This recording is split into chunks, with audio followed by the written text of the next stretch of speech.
Hi everyone, welcome back to my channel.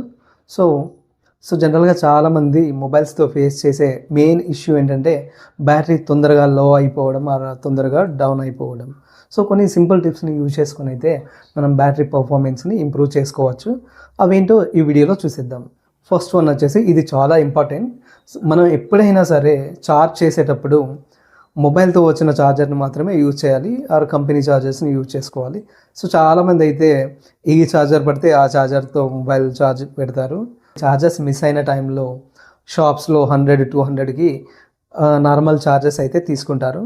వాటి వల్ల battery compulsory effect అవుతుంది. So ఎప్పుడు కూడా కంపెనీ ఛార్జర్ లేదా మీ మొబైల్తో వచ్చిన ఛార్జర్ని మాత్రమే యూజ్ చేయాలి. సెకండ్ వన్ వచ్చేసి బ్యాటరీ పవర్ సేవర్. ఇది కంపల్సరీ ఆన్ చేసుకోవాలి. దీనివల్ల బ్యాక్గ్రౌండ్లో రన్ అయ్యే అప్లికేషన్స్ లిమిట్స్ని అయితే తగ్గిస్తుంది ఇది. థర్డ్ వన్ వచ్చేసి అడాప్టివ్ బ్రైట్నెస్. జనరల్గా మనం బ్రైట్నెస్ అనేది ఆటో బ్రైట్నెస్ సెట్ చేసుకోవాలి. సో దీనివల్ల ఏమవుతుందంటే మనకి ఏ టైంలో ఎంత బ్రైట్నెస్ కావాలి అనేది ఆటోమేటిక్గా అది మనకు సెట్ చేస్తుంది. ఎగ్జాంపుల్, మనం బయటికి వెళ్తున్నప్పుడు బ్రైట్నెస్ పెంచుతుంది. సో ఇంట్లోకి వచ్చినప్పుడు నైట్ టైంలో కానీ బ్రైట్నెస్ ఆటోమేటిక్గా తగ్గిస్తుంది. దీనివల్ల బ్యాటరీ అనేది కూడా ఇంప్రూవ్ అవుతుంది. సో ఇంకా ఫోర్త్ వన్ వచ్చేసి ఆల్వేస్ ఆన్ డిస్ప్లే. సో చాలామంది మొబైల్స్లో టైం కోసమో దేనికోసం అయితే ఆల్వేస్ ఆన్ డిస్ప్లే అయితే ఆన్ చేస్తారు. సో దీనివల్ల కూడా పవర్ కన్జంప్షన్ జరుగుతుంది. So always on display of చేసుకోవడం వల్ల మనం అయితే బ్యాటరీ పర్ఫార్మెన్స్ ఇంప్రూవ్ చేసుకోవచ్చు. సో ఫిఫ్త్ వన్ వచ్చేసి మోడ్స్. మనకు మొబైల్లో లైట్ మోడ్, డార్క్ మోడ్ రెండు ఉంటాయి. సో ఈ డార్క్ మోడ్లో డిస్ప్లేకి కావాల్సిన పవర్ కన్జంప్షన్ అనేది లైట్ మోడ్ కంటే చాలా తక్కువగా ఉంటుంది. చాలామంది అయితే లైవ్ వాల్పేపర్స్ పెట్టుకుంటారు. దానివల్ల జనరల్ వాల్పేపర్ కంటే లైవ్ వాల్పేపర్స్లో అయితే పవర్ కన్జంప్షన్ అనేది ఎక్కువగా ఉంటుంది. మనం ఎప్పుడు కానీ ఛార్జ్ చేసేటప్పుడు 20-90% మధ్యలోనే చేయాలి. సో జనరల్గా అయితే ఇప్పుడు మనకు 20% వరకు, సో బ్యాటరీ అనేది 20% వచ్చింది, ఛార్జ్ చేయాలి. 90% రీచ్ అయింది, ఛార్జింగ్ తీసేయాలి. సో చాలామంది ఏంటంటే 100% అయినా కూడా ఛార్జింగ్ ఇంకా అలానే పెడతారు. సో ఇంకా ఎయిత్ వన్ వచ్చేసి, మనం అవసరం ఉన్నా లేకున్నా వైఫై, మొబైల్ డేటా ఆన్ చేసి పెడతాము. సో దీనివల్ల అయితే ఎక్కువగా పవర్ కన్జంప్షన్ జరుగుతుంది. సో ఈ వైఫై కానీ మొబైల్ డేటా కానీ మనకు అవసరం ఉన్నప్పుడు మాత్రమే ఎనేబుల్ చేసుకోవాలి. సో ఇంకొకటి, జనరల్గా మనకు వీక్ సిగ్నల్స్ ఉన్న ప్లేసెస్లో బ్యాటరీ సిగ్నల్స్ కోసం బ్యాటరీ పవర్ కన్జంప్షన్ ఎక్కువగా జరుగుతుంది. సో ఆ టైంలో ఫ్లైట్ మోడ్లో పెట్టుకోవడం చాలా బెటర్. సో కొంతమంది మొబైల్ని ఓవర్ నైట్ ఛార్జింగ్ పెడతారు. సో దానివల్ల ఏమవుతుందంటే బ్యాటరీ తొందరగా పాడవుతుంది. సో కొన్ని ఇది ఆటో కట్ ఆఫ్ ఛార్జర్స్ ఉంటే మాత్రం ప్రాబ్లం ఉండదు. స్క్రీన్ టైమ్ అవుట్ మనం మినిమం సెలెక్ట్ చేసుకోవాలి. ఇది మనకు 15 seconds, 30 seconds, 1 minute, 2 minutes, 5 minutes, 10 minutes అలా ఉంటుంది. స్క్రీన్ టైమ్అవుట్ అంటే మనం 30 seconds సెలెక్ట్ చేసుకున్నాము. ఈ 30 seconds మనం మొబైల్ వాడకుండా ఉన్నప్పుడు ఆటోమేటిక్గా లాక్ పడిపోయి స్క్రీన్ అనేది ఆఫ్ అయిపోతుంది.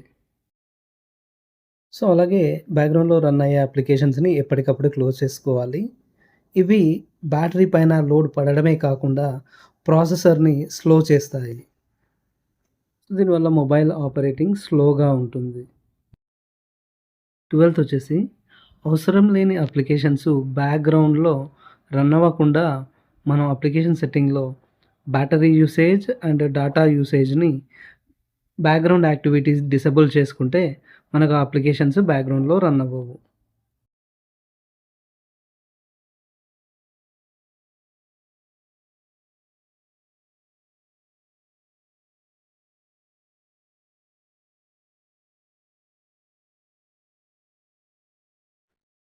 మనకు అవసరం లేని అప్లికేషన్స్ని అన్ఇన్స్టాల్ చేసుకోవాలి.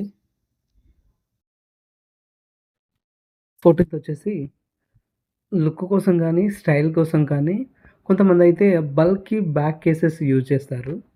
సో దీనివల్ల ఏమవుతుందంటే ఛార్జింగ్ పెట్టే టైంలో కానీ, గేమ్స్ ఆడే టైంలో కానీ మొబైల్ నుండి రిలీజ్ అయ్యే హీట్ అనేది ఫ్రీగా బయటికి వెళ్ళకుండా ఉంటుంది.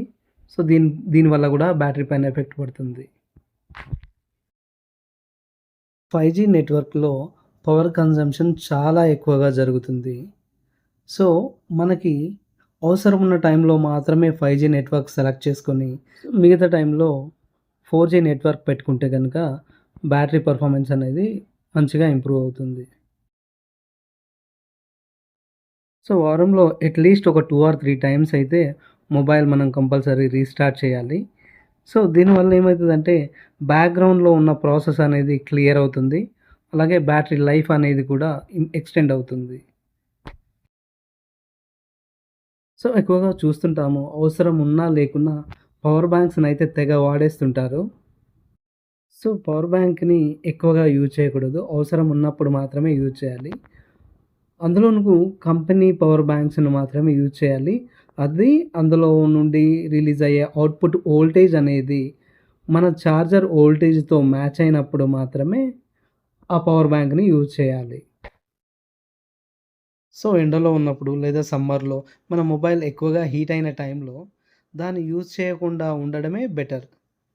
సో, ఇవండి మన మొబైల్ పర్ఫార్మెన్స్‌ని ఇంప్రూవ్ చేసే టిప్స్. ఈ వీడియో గనుక మీకు నచ్చితే లైక్ చేయండి, షేర్ చేయండి. ఇంకా మీరు సబ్స్క్రైబ్ చేసుకోకపోతే వెంటనే చేసేయండి.